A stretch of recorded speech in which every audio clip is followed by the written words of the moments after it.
Bonjour. Alors cette année, nous allons ensemble commencer à faire un nouveau module pour vous qui s'intitule Sciences, les sciences de l'éducation. Donc nous aurons, au prime abord, par voir ensemble quels sont les objectifs de ce module, et notamment les objectifs des sciences de l'éducation.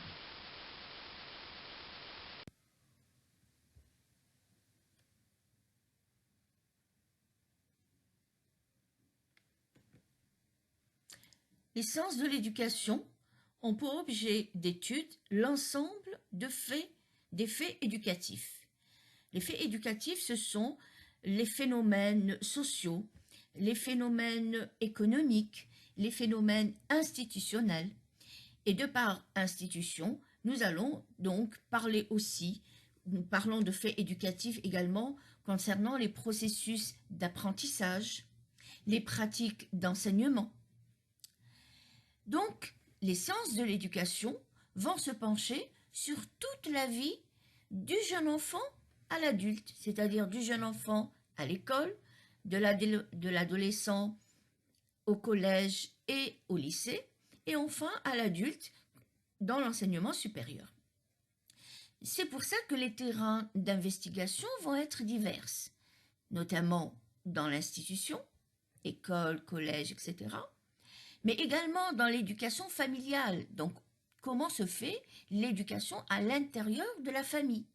Nous allons avoir des familles qui sont bien sûr complètes, des familles recomposées, des familles où les parents sont divorcés. Donc tout ça va se pencher sur cette éducation.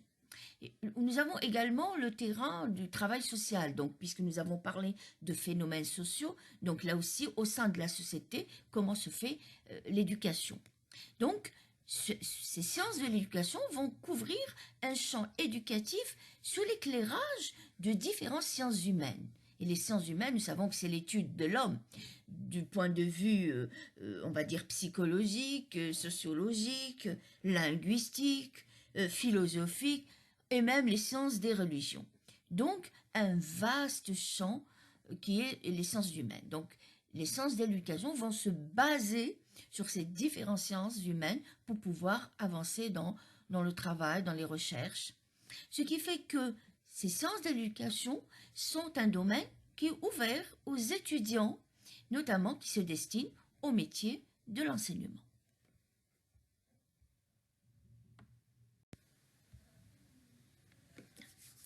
Donc l'objectif de cet enseignement, qui est l'enseignement des sciences de l'éducation, est de permettre aux étudiants, donc nos étudiants de l'ENS, de disposer de clés de lecture, c'est-à-dire des clés qui vont pouvoir leur permettre de lire quoi? De lire des théories éducatives. Qu'est-ce qu'on veut dire par les théories éducatives? Nous avons le behaviorisme, le cognitivisme, le constructivisme, le socio-constructivisme. Tout cela, ce sont des théories éducatives. Donc, les sciences de l'éducation vont permettre à nos étudiants de comprendre, de mieux lire les théories éducatives, de mieux les comprendre. Et également les modèles pédagogiques. Quand on parle de modèle pédagogique, on parle de modèle, par exemple, de modèle de l'empreinte, qui veut dire le modèle transmissif. Nous pouvons également parler du modèle du conditionnement, celui qui a été inventé par Watson et Skinner.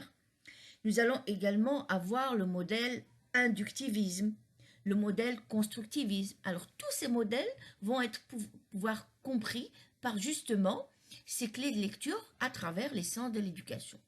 Donc, ce cours va être construit à partir de deux axes, un axe problématique et un axe proprement historique. Alors, comme nous l'avons déjà dit, les sciences de l'éducation s'intéressent à différentes facettes des phénomènes éducatifs, c'est-à-dire, comme nous l'avons déjà dit, les faits éducatifs.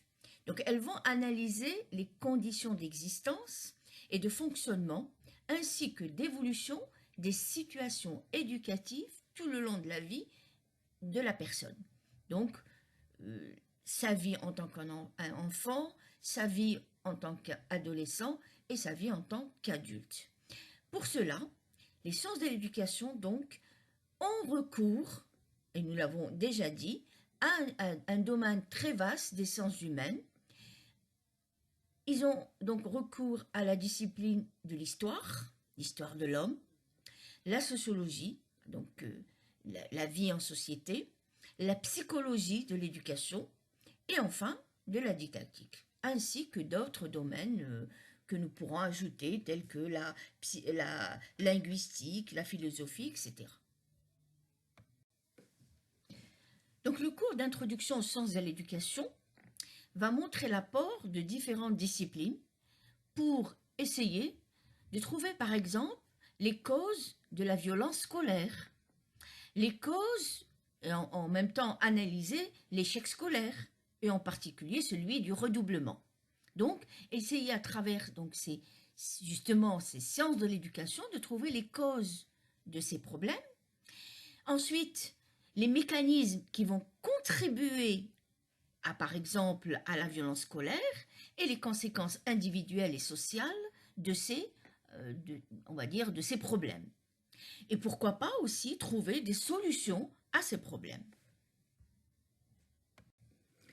Donc nos étudiants en classe vont être amenés à poser une problématique en utilisant plusieurs niveaux d'analyse. Alors ils vont par exemple poser une problématique en travaillant sur l'élève dans la classe, les comportements psychologiques, les comportements au niveau des pratiques, enfin plutôt des stratégies d'apprentissage. Ou alors ils peuvent travailler sur le groupe classe, donc toute la classe, non pas un individu. Ou encore travailler sur le système éducatif. Donc c'est plus didactique puisqu'ils vont peut-être travailler sur les programmes, sur les manuels. Donc à partir de ces problématiques qu'ils vont poser, à partir de ces analyses qu'ils vont faire, ils vont découvrir plusieurs outils scientifiques. Donc des outils scientifiques, par exemple à travers des observations de classe, à travers des questionnaires, et ces outils scientifiques vont leur permettre de collecter et d'analyser des données, donc soit en psychologie, nous on n'est pas en psychologie, on est surtout en sciences de l'éducation. Donc à travers ces données, cette collecte, ils vont pouvoir analyser justement les faits éducatifs à travers les sciences de l'éducation.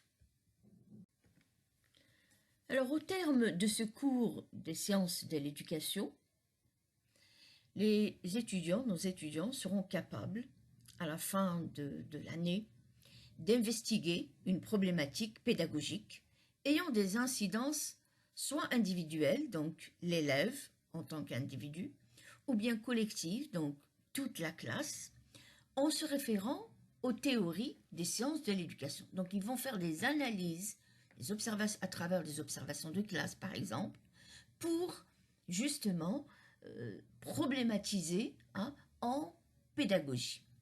Et pour cela, ils peuvent se baser sur les différentes méthodologies qui existent. Par exemple, la recherche descriptive, la recherche expérimentale, la recherche documentaire ou même exploratoire. Et en utilisant, comme je l'ai dit précédemment, des outils scientifiques, c'est-à-dire les outils qui vont leur permettre de collecter des données, soit une observation de classe non participante, soit des entretiens avec les enseignants, avec les élèves, soit alors des questionnaires. Tous ces outils vont leur permettre donc de collecter des données qui vont leur permettre de solutionner leurs problématiques pédagogiques. Ils peuvent aussi se baser sur une diversité de contextes éducatifs, c'est-à-dire que les problèmes, ou bien on peut par exemple parler de contexte éducatif en parlant par exemple on va dire, du problème, ça peut être un problème, de leadership. Vous savez, dans les classes, il y a souvent des élèves qui veulent être le chef. Alors là, c'est un contexte éducatif qui peut être étudié. Et enfin, ils peuvent également pouvoir analyser les enjeux, donc le côté positif et le côté négatif justement de cette problématique, de cette étude qu'ils vont faire, et les effets sociétaux, c'est-à-dire l'effet sur la société, de pratiques pédagogiques. Et là, concernant les pratiques pédagogiques, cela dépend de quelle observation ils ont été, on va dire, l'observateur. Par exemple, ils vont étudier une pratique pédagogique telle que la rétroaction de l'enseignant. Ils peuvent également parler de l'apprentissage par problème, ou alors travailler sur le travail collaboratif. Donc, tous ces, tous ces pratiques pédagogiques, quels sont leurs côtés positifs, leurs côtés négatifs, et enfin l'effet sur la société à travers donc toujours ces théories des sciences de l'éducation.